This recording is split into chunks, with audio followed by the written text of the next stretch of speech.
Welcome to my channel. My name is Ria, and in this video we are going to talk about the full moon lunar eclipse happening on November 8th, 2022. So let's get started. Now for this video I am going to be focused on Western astrology. Towards the end of the video I will mention a little bit about this eclipse and Vedic astrology. So let's get started. Now this is a full moon eclipse, right? A full moon is when the sun and the moon are in opposition, right? That's what a full moon is, and it becomes an eclipse when it is right next to either the north node or the south node. Now this time, this eclipse is a north node eclipse, right?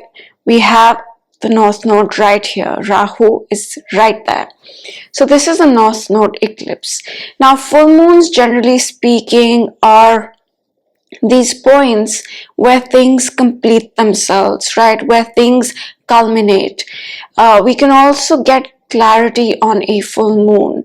Full moons are also intense emotional times where we release a lot of emotions. Generally speaking, that's what a full moon is, right? And an eclipse, any eclipse, is a karmic point, is a destined point. Eclipses bring with them fated events. So this is a fated, destined, karmic point of completion, clarity, or release. Now, let's not forget that about 14 days ago, we had another eclipse. We had the new moon solar eclipse in the sign of Scorpio, right? So we have been in this energy of eclipses, which is fated and karmic and destined. And this is another intense moment in that energy. So I don't think I mentioned this. This eclipse is happening in the sign of Taurus. That's Taurus, right? So it's in the sign of Taurus. Now let's talk a little bit about Taurus, and then we'll talk a little bit about Scorpio. The reason I want to talk about Taurus is because the eclipse is in Taurus, right? It's in the sign of Taurus, which means Taurus themes will be highlighted. So Taurus is the sign that is associated with the economy. It's associated with finances, right? Taurus along with Scorpio, that's Scorpio, they form one axis, right? These are the two financial signs. So Taurus is the economies, Taurus is finances, Taurus is currencies, Taurus is also the earth, right? So anything to do with the earth, such as food resources, raw materials, are also associated with Taurus. Taurus here is also associated with luxury. So broadly speaking, these themes will be touched upon with this eclipse: currencies, economies, finances, food resources, raw materials, these sort of things. On the other hand, since it is a full moon lunar eclipse, right? And what that means is the moon is in Taurus while the sun is in Scorpio. What that means is that Scorpio is also highlighted. Scorpio themes can also be highlighted. Now, Scorpio is associated with transformation. It brings a deep transformation. It's very good at revealing things, right? It takes whatever is hidden and brings it to the surface. So it can reveal information, it can reveal emotions. So a lot to do with transforming and things coming to light, right? Relationships, especially those intimate, deep bonds that we have, are also highlighted with Scorpio. So I'll just sum this up once again before we move on. So this is a powerful moment of completing something, or of becoming clear about something, or of releasing something emotionally, right? Which is destined and fated and karmic. And collectively speaking, right? Collectively means in the world around us, the world that we see, Taurus themes of economies, currencies, food resources, raw materials, luxury, along with the themes of transformation, of things coming to the surface, whether it's emotions or information, all these things are magnified with this eclipse, right? Speaking of magnifying, this eclipse I mentioned is with Rahu, the North Node, right? It's a North Node eclipse. Now, the North Node Rahu in astrology is something that can really magnify things, right? And in Taurus, it has been magnifying economies, currencies, food resources, raw materials, and this eclipse is going to highlight them even more because it's sitting next to Rahu, the one that magnifies things. Right? Rahu in Vedic astrology is also associated with, not getting enough of something. Because Rahu here is the dragon's head, right? And Ketu, where's Ketu? Ketu here is the dragon's tail, right? So Rahu is this head without a body. And what that means is that it can get obsessed, right? It can keep thinking or keep wanting things and never feel full. So in that sense, Rahu here is magnifying the energy of Taurus, which is about economies, currencies, food resources, raw materials, and luxury. Now let's talk about the aspects that are going on with this eclipse, because these aspects will cover the energy of the eclipse, right? So the first and most important thing is that Uranus is right next to the moon, right? You can see 16 degrees, 1656. It's almost exact. It's a very, very close conjunction. And Uranus here is the planet of change, right? It's the planet of the future, you can say. It's the planet of breaking free from something. It's the planet of the new, right? Anything that is so-called new age is Uranus, right? It does not like old systems. It does not like structure. It likes to break free and create its own way of doing things, right? So that's Uranus. Uranus here is also quite sudden. It is also quite unexpected. With Uranus, if something's going to happen, there's usually no warning, right? It's out of the blue, it's unexpected, it's sudden.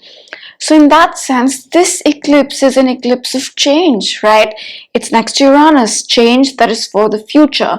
It's about breaking free from the past. It's about breaking free from the systems and structures that have been built.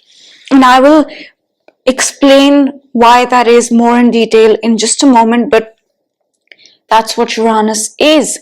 And this change, this completion of things, this moment of clarity that we can get with a full moon can be unexpected and sudden, right? Uranus is not just change. It's change, yes, but it's also sudden change, which I mentioned. It's also the planet that awakens us, right? It awakens our consciousness.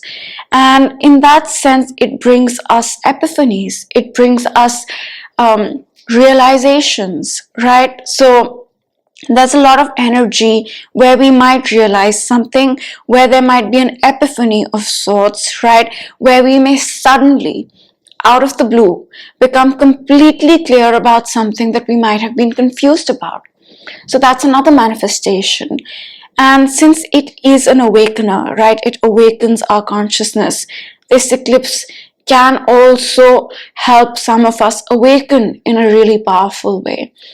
So this eclipse can bring sudden energies. Anyway, an eclipse, I should have mentioned this in the beginning, anyway, an eclipse can bring energy that we're not expecting, right? And since this is a full moon eclipse, full moons are points where emotions already run high, and an eclipse is a point where emotions can run really, really high. So if something is showing up, if something is happening, it's best to wait it out, sit on that energy, soak it in, and then decide, then react, right? So that's something to consider as well. But a lot of energy for change. I think I haven't been feeling too well last week. That's why I'm speaking a little like I'm a little stressed. So just bear with me on that. Yeah. Anyway, coming back to this. So this is a lot of energy, right? It's a lot of energy for change and awakening and realizations and epiphany and getting clear about something. Now, I'm going to speak about the Saturn-Uranus square again because it is important. I speak about this in almost every video. So let's talk about this. This is Saturn, right? And Saturn here is the planet of structure, right? It likes systems. It's the planet of rules and regulations and authority, and it's also the planet of restrictions and limitations and control and all these things, authority figures. That's Saturn. And it has been making a 90-degree angle with Uranus since 2021, right? So it's been going on, and most of the work with this energy has been done. And what I mean by that is that since Saturn moves really slow and Uranus moves really slow, the 90-degree angle has been happening on and off since 2021. So almost 2 years now. And what does this energy mean, right? A 90-degree angle in astrology is this point of intensity. So much intensity that it says, okay, you know what, you have to change. So after a lot of intensity, a 90-degree angle brings change. This whole energy is about breaking free from the old structures, changing the old structures, and stepping into the new, right? And this can manifest both collectively and personally. Collectively, these can be the systems at large that we're talking about, right? The big systems that are there in this world. And personally, this can be, the systems that we have in our personal life, the way we live our life, the routine that we have, the job that we have, the relationships that we have, the system of our personal life. And Uranus here is wanting it to change. It has been wanting it to change for the past 2 years. And in my last video, which was on the new moon solar eclipse, which happened about 14 days ago, I had said that that eclipse was an important milestone in this process of changing from the far past into the future and letting go of the old structures and stepping into the new structures.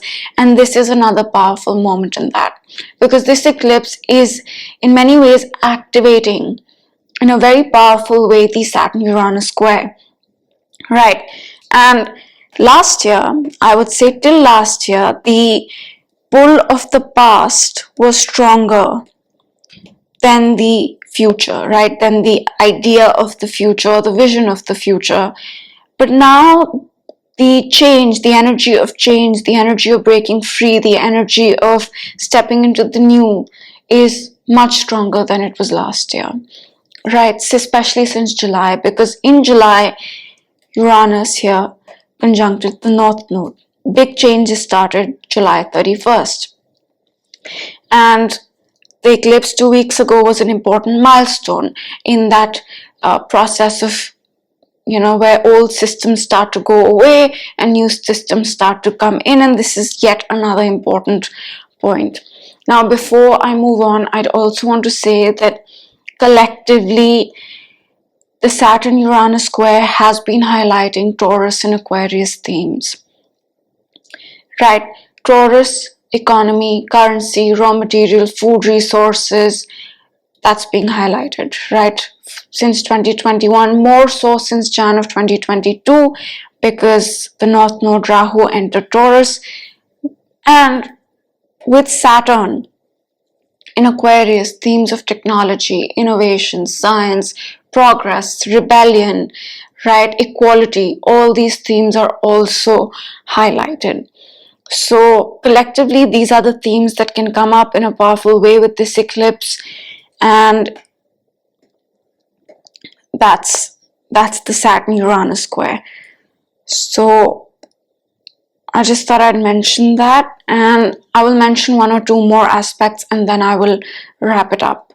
So the next thing I want to talk about is the fact that we have Mercury and Venus right next to the Sun, right? In an opposition to the moon.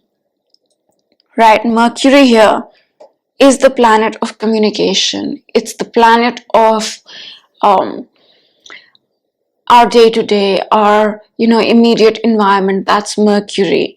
So this eclipse can also affect on a collective level communication, right? What does that mean on a collective level? It means information. It means the facts that are out there. So this eclipse can highlight these things. And let's not forget, Mars here is retrograde now, right? Mars here went retrograde about a week ago, and Mars is in Gemini, right? And Mars retrograde in Gemini can bring up things to do with information, facts, the media, in a way of rechecking them, in a way of going over these facts, information once again, and saying, okay, did we miss out on something? Okay, are these the right facts? Okay, is this the right information? And why am I bringing this up with Mercury? Because Mercury here rules, let me clean up the chart.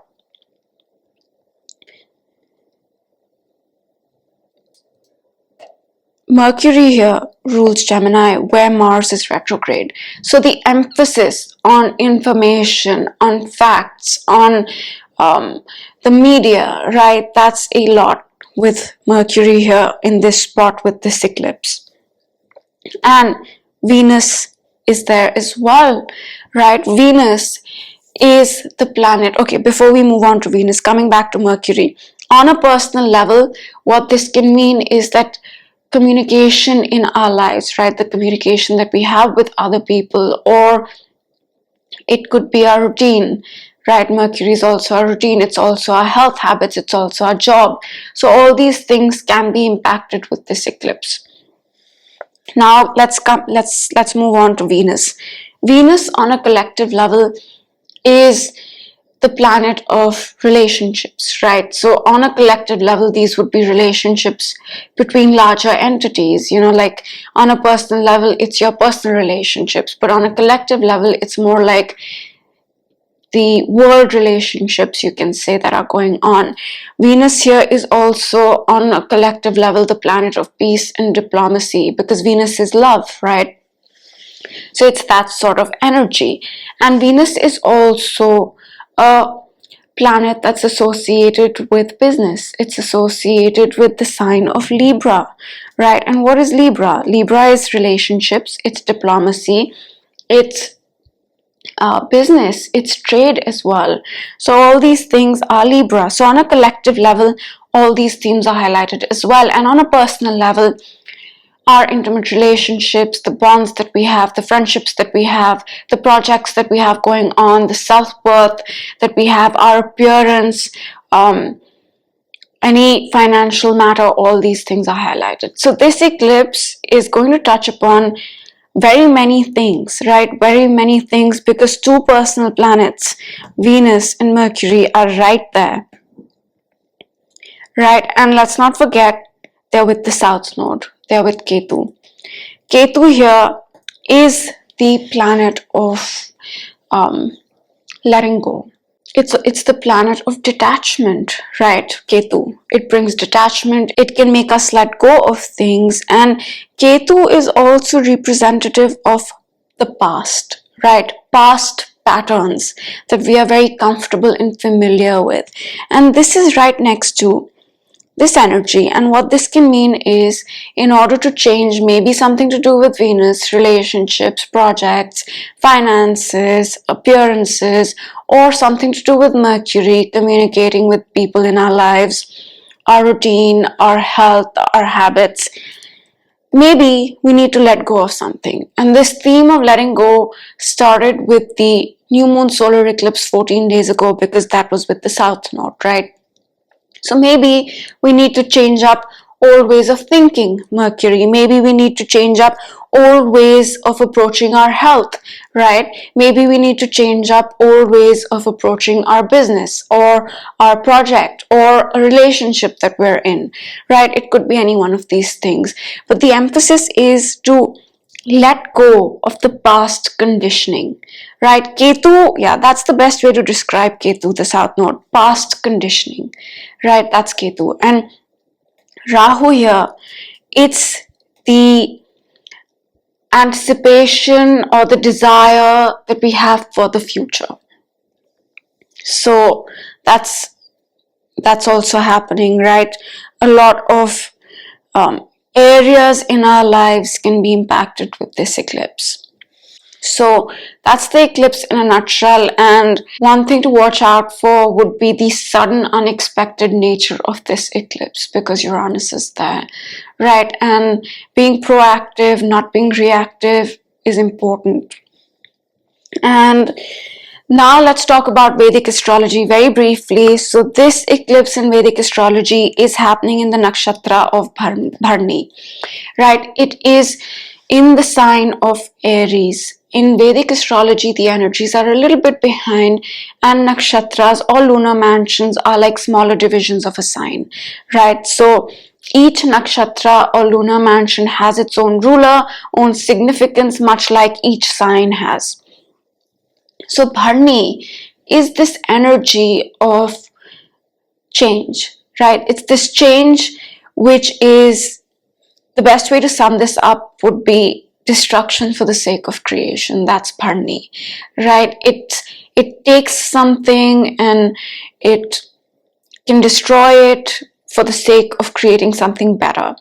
And to me, in Vedic astrology, of course, there's no Pluto, but to me, this is a very Plutonian sort of lunar mansion, right? So those of you who are familiar with the energy of Pluto, right, this deep intensity, this deep transformation, this transformation that comes no matter what, and this transformation that comes only after destroying the old, right? So that's Bharani.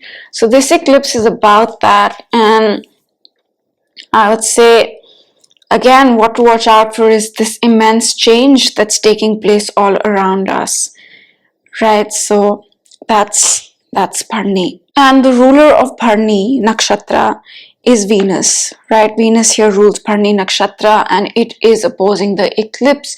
And what this can mean is that relationships, projects, finances are highlighted as well in Vedic astrology. But overall, I would say immense energy of change that brings the creation of the new, but for that the destruction of the old is necessary, a lot like the Saturn-Uranus square in Western astrology. So that's the eclipse in a nutshell, and I hope you enjoyed this video. And before closing it out, I would just like to say in one or two lines that this eclipse is about immense change, right? Change that's sudden and unexpected. And it is a culminating point for a lot of the changes that have been building up for the past 2 years. So I hope you enjoyed this video, and now I will see you next time. Have a great day. Bye.